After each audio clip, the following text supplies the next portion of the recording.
Hey guys, this is Preeti. Welcome back to my channel. दोस्तों, आज हम बात करने वाले हैं एक 2021 released Hollywood psychological horror movie के बारे में जिसका नाम है फेरिस रोज। इस कहानी की शुरुआत होती है एक 8 साल की प्यारी सी बच्ची रोज को दिखाते हुए, जो अपने घर के पीछे वाले जंगल में अपने किसी इनविजिबल फ्रेंड से बात कर रही थी। एक ऐसी दोस्त जिसे सिर्फ वो ही देख पाती है। उसका भाई एरिक भी वहीं पर था।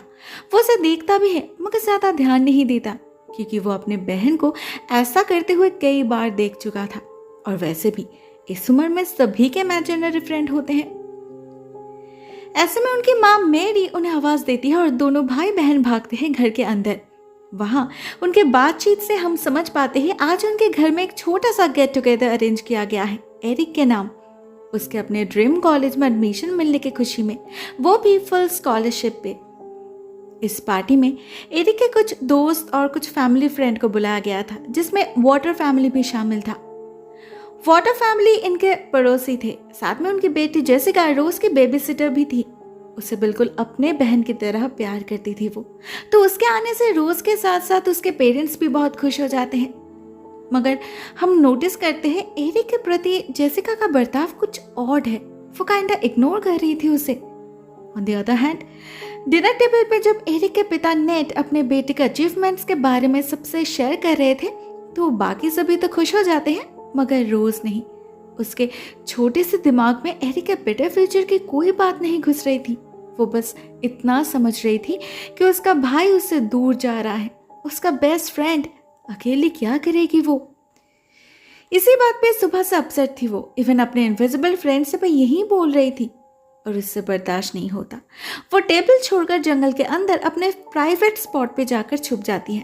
अब इसके बारे में सिर्फ उसे और उसके भाई को ही पता था, तो वो ही उसे ढूंढ निकालता है और फिर उससे प्रॉमिस भी करता है कि वो जहां भी जाए उससे दूर कभी नहीं होगा, उसका साथ कभी नहीं छोड़ेगा वो।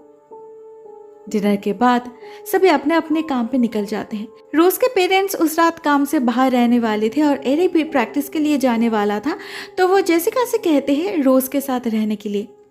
जब सभी लोग निकल ही रहे थे तो एरिक जेसिका को रोकता है कुछ पर्सनल बात करने के लिए, और तब हमें पता चलता है एरिक असल में जेसिका को पसंद करता है।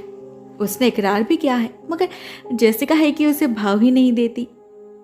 इस बात पे ऑफेंडेड होकर एरिक निकल जाता है और पूरा दिन खुद को बिजी रखता है बात को भुलाने के लिए। मगर उसके दोस्त बात बात पे उसे इतना ताना मारते हैं कि गुस्से में उसका दिमाग फिर जाता है। नशे में चूर होकर घर लौटता है वो।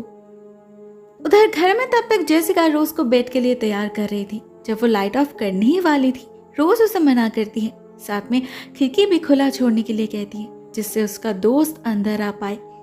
यहाँ पर वो अपने उसी इनविजिबल फ्रेंड के बारे में बात कर रही थी जिस पर और कोई तो यकीन नहीं करता मगर जेसिका करती है, भले ही सिर्फ रोज का मन रखने के लिए क्यों ना हो।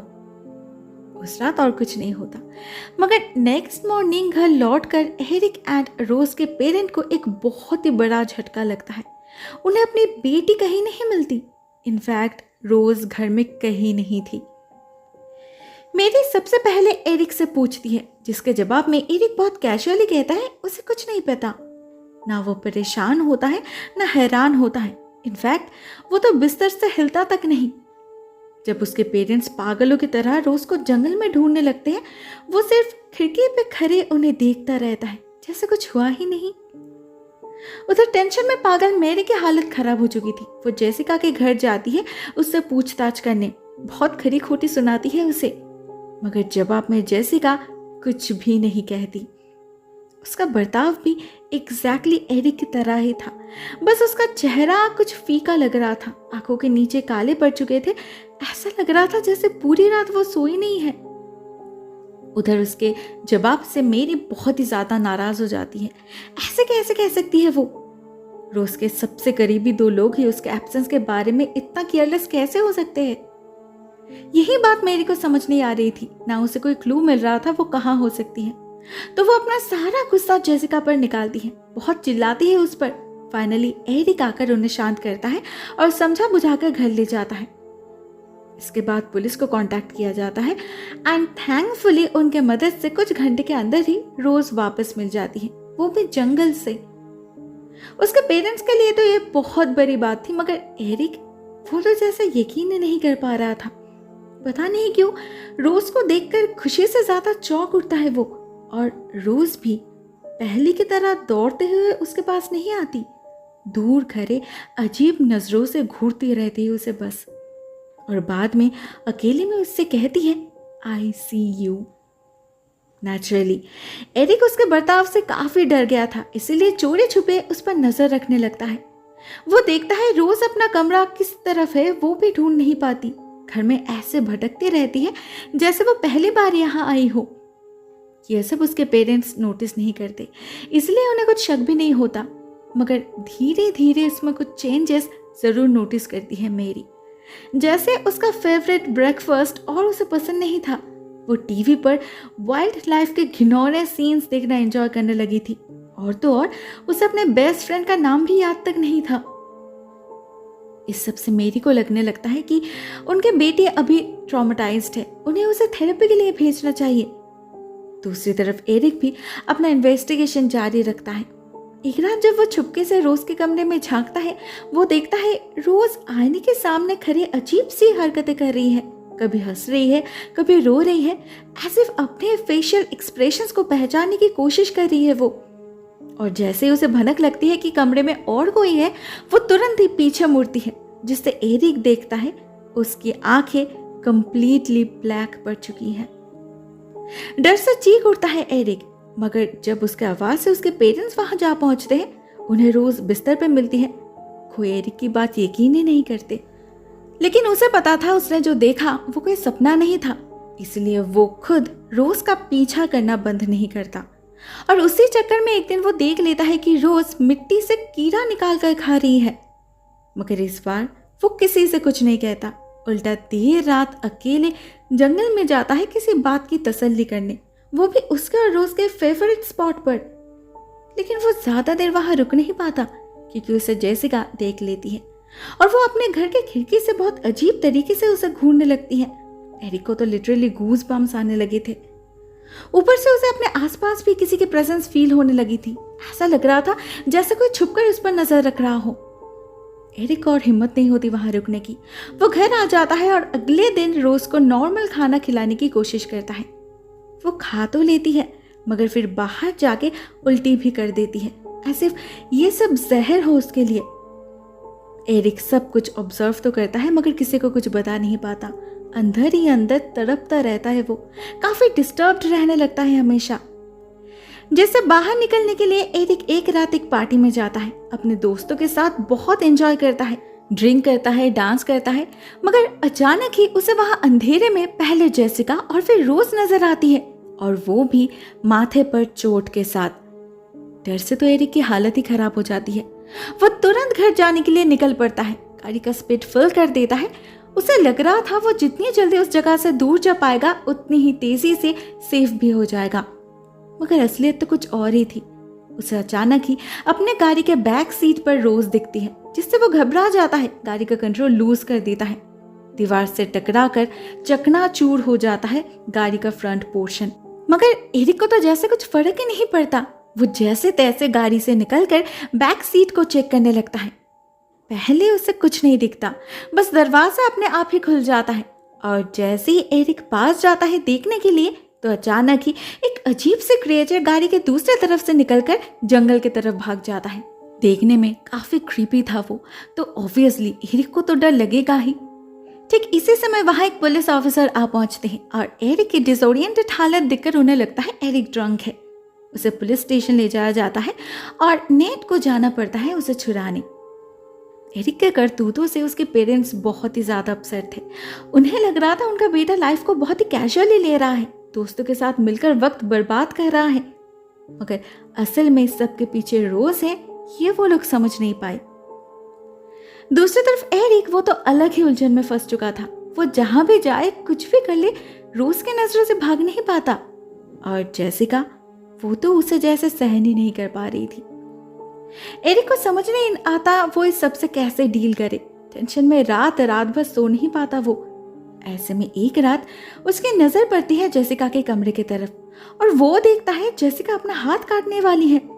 एरिक उसी वक्त भागता है और उसके पेरेंट्स को इन्फॉर्म भी करता है, मगर उसके पहुंचने से पहले ही जेसिका ने अपना हाथ काट लिया था। उसे इमीडिएटली हॉस्पिटलाइज करने से उसकी जान तो बच जाती है, मगर उसके पेरेंट्स को समझ नहीं आ रहा था उनके बेटे ने ऐसा किया ही क्यों, आखिर वो इतने डिप्रेस्ड क्यों रह रही है। एरिक के पास इसका जवाब तो नहीं था, या फिर था लेकिन वो बताता नहीं।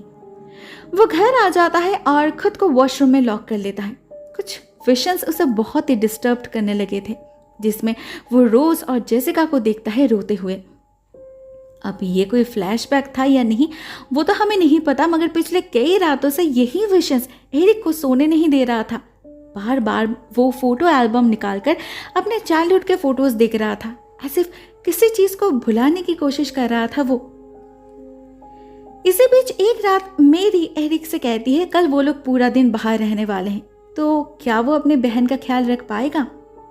एरिक को तो ऐसा ही एक मौका चाहिए था अपने शक को चेक करने के लिए, तो वो हाँ कर देता है। और अगली सुबह जैसे ही उसके पेरेंट्स निकल जाते हैं, एरिक रोज को कन्फ्रंट करता है, उससे पूछता है आखिर कौन है वो, क्या चाहता है। जवाब में रोज बहुत ही अजीब आवाज में कहती है मुझे कुछ नहीं चाहिए, चाहिए तो तुम्हें, तुम मुझे मारना चाहते हो ना, तो इंतजार किस बात का। उसके बातों में पता नहीं क्या था, एरिक बहुत ही ज्यादा नाराज हो जाता है और चाकू भी उठा लेता है, मगर ठीक तभी उन्हें दिखाई देती है जेसिका, जो बाहर से इसी घर की तरफ देख रही थी।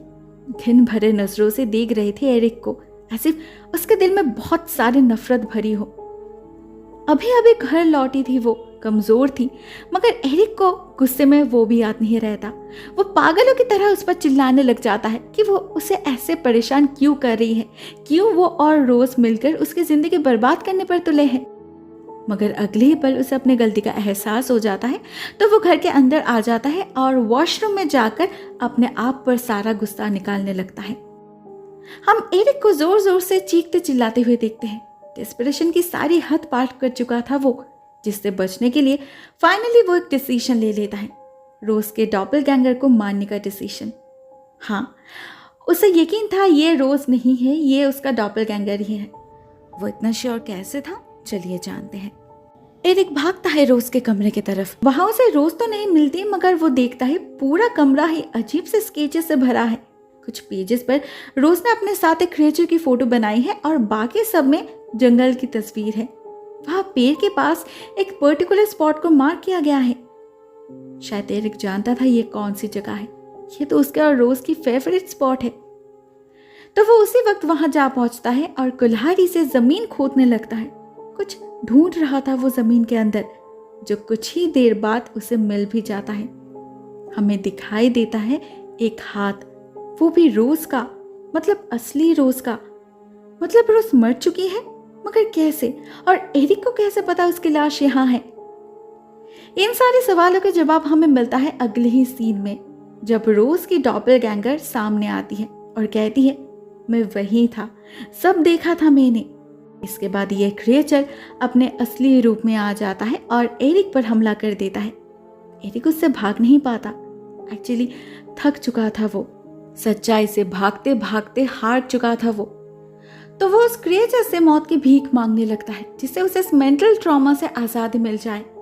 लेकिन उस क्रिएचर का बदला तो अभी बाकी था। वो उसे वही सारी मेमोरीज फिर से याद दिलाता है जो वो पिछले एक हफ्ते से भुलाने की कोशिश कर रहा था, और उसी में छुपा था इस फिल्म का मेन ट्विस्ट। अगले सीन में हम पहुंच जाते हैं उसी रात जब इस सब की शुरुआत हुई थी, उसी रात जब रोज गायब हुई थी। अगर आपको याद हो तो उस रात रोज के पेरेंट्स घर में नहीं थे, वो जेसिका के साथ थी। उधर एरिक गया था प्रैक्टिस, जहां उसके फ्रेंड्स उसे जेसिका को लेकर बहुत टॉन्ट करते हैं। ऊपर से उसने ड्रिंक भी किया था, तो गुस्से में खुद पर काबू नहीं रख पाया था वो उस रात। घर आते ही जेसिका को देखकर उस पर झपट पड़ा था, फोर्सफुली उससे इंटीमेट होने की कोशिश करी थी, और ये सब होते हुए देख लिया था रोज ने। उसने चिल्लाई, जिससे एरिक डर गया, कुछ वक्त के लिए रुक गया, और उसी का फायदा लेते हुए जेसिका खुद को छुड़ाकर अपने घर भाग गई। इधर एरिक की तो बोलती बंद हो चुकी थी। वो रोज को मैनिपुलेट करने की कोशिश करता है, प्यार से समझाकर, डांट कर, सभी तरह से, जिससे वो अपना मुंह बंद रखे, अपने पेरेंट्स को कुछ ना बताए। मगर वो नहीं मानती, क्योंकि उसके छोटे से दिमाग में भी ये बात समझ आ चुकी थी कि यह गलत है। उल्टा रोज जंगल की तरफ भागने लग जाती है और भागते भागते गिर जाती है एक पत्थर के ऊपर। सर में चोट आती है उसे, बेचारी हिल तक नहीं पाती। बेबस लाचार हालत में अपने भाई से मदद मांगती रहती है बस। अगर तभी उसे हॉस्पिटलाइज किया जाता तो शायद उसकी जान बच जाती, मगर एरिक ने ऐसा नहीं किया। उसने मरने दिया अपने बहन को, सिर्फ और सिर्फ अपने काले करतूतों को छुपाने के लिए। और फिर उसके लाश को वहां दफनाकर घर वापस आ गया। उसे लगा किसी ने उसे नहीं देखा, किसी को कुछ पता ही नहीं चलेगा। तभी तो रोज को जिंदा देख इतना चौंक उठा था वो। उसे समझ नहीं आ रहा था जिसे अपने हाथों से उसने दफना कर आया है वो फिर से कैसे जिंदा हो गई। मगर उसे पता नहीं था वहां रोज की बेस्ट फ्रेंड मौजूद थी, जो इनविजिबल तो थी मगर इमेजिनरी नहीं, और वो कोई और नहीं, खुद मदर नेचर थी, जिसका मन जैसा वो उसके सामने वैसा ही रूप लेती थी, जैसे रोज के लिए उसके दोस्त के रूप में और एरिक जैसे मॉन्स्टर के सामने एक भयानक मॉन्स्टर के रूप में। उसने एरिक को उसके गुनाह भूलने नहीं दिया, हर दिन हर वक्त उसे तड़पाता रहा। और आज जब उसने हार मान लिया है, टूट चुका है कंप्लीटली, आज वक्त आ चुका है उसके फाइनल वर्डिक्ट का। जब भी कोई नेचर के नियमों को तोड़ता है उसे भी ऐसे ही पनिशमेंट मिलती है, लेकिन वो उसे मारेगी नहीं बल्कि जिंदा रखेगी, जिससे वो हर पल मर सके। उसका कॉन्शियंस हर पल उसे दर्द देता रहे, रिग्रेट के आग में जलता रहे वो। यहाँ पर हमें जेसिका के अजीब बर्ताव का कारण भी पता चल जाता है। एक तो उसके अपने कारण थे, वो अपनी ह्यूमिलिएशन के बारे में किसी को बता नहीं पा रही थी, क्योंकि वो दोनों फैमिली के बीच दरार पैदा करना नहीं चाहती थी, लेकिन हजम में नहीं हो रहा था उससे। इसी की वजह से तो उसने सुसाइड करने की कोशिश करी। दूसरा, जब वो ठीक हो गई तो इसी क्रिएचर ने उसे रोज के बारे में सब कुछ बता दिया, उसकी लाश कहाँ है वो भी। अब ये काम माफी के लायक नहीं थे, इसीलिए जेसिका ने डिसाइड करी कि एरिक को सजा मिलनी चाहिए। आज उसने जैसे ही देखा एरिक कुल्हाड़ी लेकर जंगल की तरफ जा रहा है, उसने खुद उसका पीछा किया और पुलिस को भी कॉल कर दिया। अब वही सजा देंगे उसे, जेल में सड़ेगा वो। लेकिन अपनी बहन जो उससे सबसे ज्यादा प्यार करती थी, सबसे ज्यादा भरोसा करती थी, उसके भरोसे को तोड़ने की सजा तो सिर्फ ऊपर वाले ही दे सकते हैं ना। दोस्तों, कहानी यहीं पर एंड हो जाती है। काफी यूनिक साइकोलॉजिकल थ्रिलर है जो आपको शुरू से थोड़ा सा कंफ्यूजिंग तो लग सकता है, मगर एंड में सब कुछ क्लियर हो जाता है। एरिक जैसा एक रिस्पॉन्सिबल केयरिंग बंदा जिस पर सबको नाज था, उसका डार्क साइड इतना घिनौना हो सकता है, शायद ही किसी ने सोचा होगा। मुझे तो ये कहानी बहुत ही अच्छी लगी। स्टोरी काफी डिफरेंट टाइप की है और ट्विस्ट तो लाजवाब है। आपको ये वीडियो कैसी लगी कमेंट सेक्शन में जरूर बताना। आज के लिए बस इतना ही दोस्तों। Thank you so much for watching this video. बहुत जल्द मिलते हैं किसी और नई वीडियो के साथ, तब तक के लिए टेक केयर, टाटा।